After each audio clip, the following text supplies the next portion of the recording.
మీరు చంద్రబాబు నాయుడు గారికి ఇంత అవకాశం వచ్చింది, నేను ఇది పెట్టినటువంటి ఏకైక కారణం చంద్రబాబు నాయుడు గారు ఆయన్ని కరెక్ట్గా వాడుకోవాలని.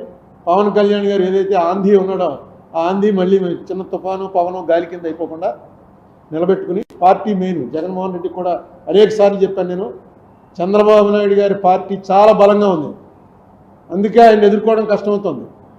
ఈవేళ మీరు పార్టీని బిల్డ్ చేసుకోండి. మీకు పార్టీ లేదు అసలు. మీకు జగన్మోహన్ రెడ్డి ఉన్నాడు, ఓటర్స్ ఉన్నారు, మధ్యలో వాలంటీర్స్ ఉన్నారు.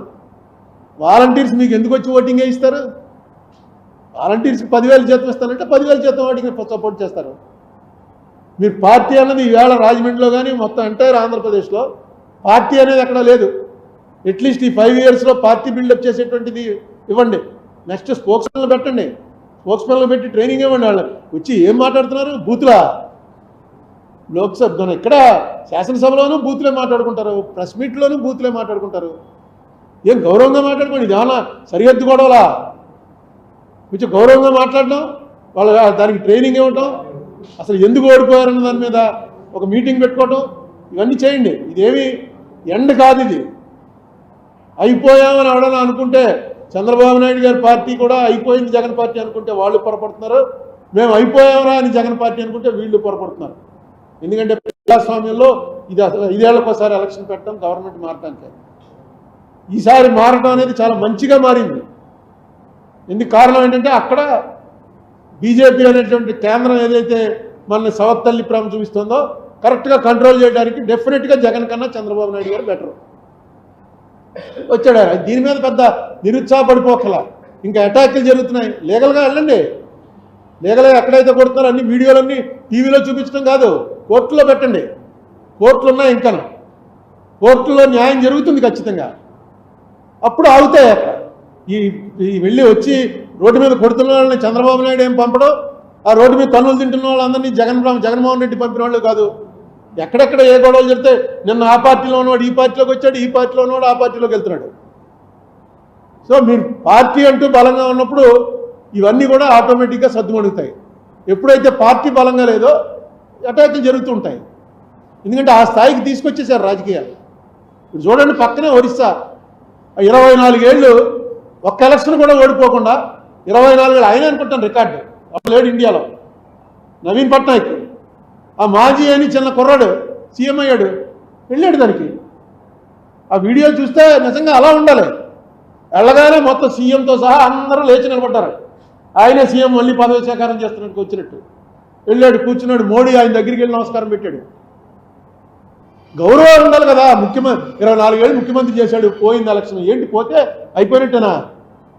ఒక ఎలక్షన్ ఓడిపోతే అయిపోయినట్టే. చంద్రబాబు నాయుడు పదవి స్వీకారం జగన్మోహన్ రెడ్డి రాడు, జగన్మోహన్ రెడ్డికి చంద్రబాబు రాడు. ఏంటో అర్థం అవట్లేదు. అక్కడేమో మోడీ పదవి స్వీకారానికి కాంగ్రెస్ వాళ్ళు వెళ్ళరు. మీరు ఎవరో శత్రువులా? విరోధులు, రాజకీయ విరోధులు కూడా తప్పన్నాడు భగవత్. ఆర్ఎస్ఎస్ భగవత్ గారు నన్ను ఏమన్నాడు? విరోధం అన్న మాట కూడా తప్పే. ప్రతిపక్షం వాళ్ళు. మీరు అధికార పక్షం, వాళ్ళు ప్రతిపక్షం, అంతే తప్ప విరోధం అన్న మాట కూడా వాడకండి. విరోధని ఆయన వాడాడు, ఎవరు వాజ్పేయి గారు. మనం విరోధులమే కానీ శత్రువులం కాదని ఆయన ఒకసారి చెప్పాడు. ఈయన అంతకన్నా మంచి మాట చెప్పాడు. నిజంగా అంతే కదా. ఏముంది ఎలక్షన్ డబ్బులు, నేను అనుకోవడం డబ్బుల వల్ల ఎంత పెరిగిపోతుంది. ఇప్పుడు 175 స్థానానికి మినిమం 50 కోట్లు ఖర్చు అయింటుందిగా 2 పార్టీల వాళ్ళకి కలిపి. ఏమైనా తక్కువ అవుతుందా? యావరేజ్ ఇంకా ఎక్కువైంది తెలుసు నాకు. 50 కోట్లు అంటే ఎంత అయింది? 17,500 కోట్లలో సగం. 8,750 కోట్లు. 8,750 కోట్ల రూపాయలు ఖర్చు అయిన తర్వాత దీనికోసం ఈ అధికార పీఠాన్ని పాడుకున్నారన్నమాట. కొట్టుకుని 8,750 కోట్ల రూపాయలు ఖర్చు పెట్టారు. అంటే దాదాపుగా పోలవరం ఈ రాక్ఫిల్ డ్యామ్ పూర్తయిపోతుంది, మొత్తం అయిపోతుంది. ఓన్లీ రిహాబిలిటేషన్ ఖర్చు తప్ప మిగతా పోలవరం అంతా అయిపోతుంది. దీన్ని ఇలా పెంచుకుంటూ పోతున్నారు. నెక్స్ట్ ఎలక్షన్కి ఎంతో తెలియదు. మొత్తం డబ్బులు ఉన్నవాళ్ళు, కారులో తిరిగేవాళ్ళు అందరూ తీసేసుకుంటున్నారు. ఏముందా మనకి ఆడు ఇస్తున్నాడు వీడు ఇస్తున్నాడు, తీసుకుంటే 10,000 వస్తుంది, ఇంట్లో 4 ఓట్లు ఉంటే తీసేసుకుందామని. ఎక్కడ పోతుంది ఇది? కనీసం ఎవరైతే తీసుకోవడానికి ఇంట్రెస్ట్ లేదన్న వాళ్ళు వచ్చి ప్రజల్లో ఒక అవేకనింగ్ పెట్టాలి. ప్రజల్లో అవేకనింగ్ పెట్టకపోతే ఇది ఇలా ఈ పాట పాడుకుని 8,750 కోట్ల రూపాయలకి రాష్ట్రం పాడుకున్న తర్వాత ఈ రాష్ట్రంలో వ్యాపారం చేస్తారా, జనం కోసం చేస్తారా? మననే ఊహించుకోండి. మనమే ఆస్తులన్నీ అమ్మేసి అప్పులు చేసి ఎమ్మెల్యే ఎంపీ అయిన తర్వాత మొట్టమొదటి ప్రయారిటీ ఏముంటుంది? మనం కరెక్ట్ కాకపోయినా సరే ఫస్ట్ ప్రయారిటీ మనం అప్పులు తీర్చాలి. లేకపోతే వాళ్ళు ఊరుకోరు. కొన్ని ఆస్తులు త్యాగం చేసేసినా అప్పులు తీర్చాలి. ఏ పొలిటీషియన్ అయినా అలాగే తయారవుతున్నాడు. దీనికి కారణం ఏంటి అనేటువంటిది ఎవరైతే చెప్పగలిగిన వాళ్ళు, కొంచెం చదువుకున్న వాళ్ళు, డబ్బులు అవసరం లేకుండా వెళ్ళి ఓటేస్తున్న వాళ్ళు ఉన్నారో వాళ్ళందరూ కూడా నోరు మూసి కూర్చుంటున్నారు. మేధావి మౌనం చాలా ప్రమాదకరం. ఎప్పుడో వీరేశలింగం పంతులు గారు చెప్పారు అందరికన్నా ముందే, వైలెన్స్ కన్నా సైలెన్స్ చాలా ప్రమాదం అని. ఒక మామూలు జనం చేసే వైలెన్స్, రౌడీలు చేసే వైలెన్స్ కన్నా ఇంటలెక్చువల్ మెయింటైన్ చేసే సైలెన్స్, అది చూస్తూ కూడా వీడు సైలెన్స్గా ఉంటే అది ఎక్కువ ప్రమాదం. ఎందుకంటే రౌడీ పేటకు ఒకడే ఉంటాడు. రౌడీని వ్యతిరేకించే వాళ్ళు చాలామంది ఉంటారు. ఇంతమంది ఉండి కూడా ఎవడో కంకణం కట్టుకోవడానికి సిద్ధపడ్డాడు. మనకెందుకు లేని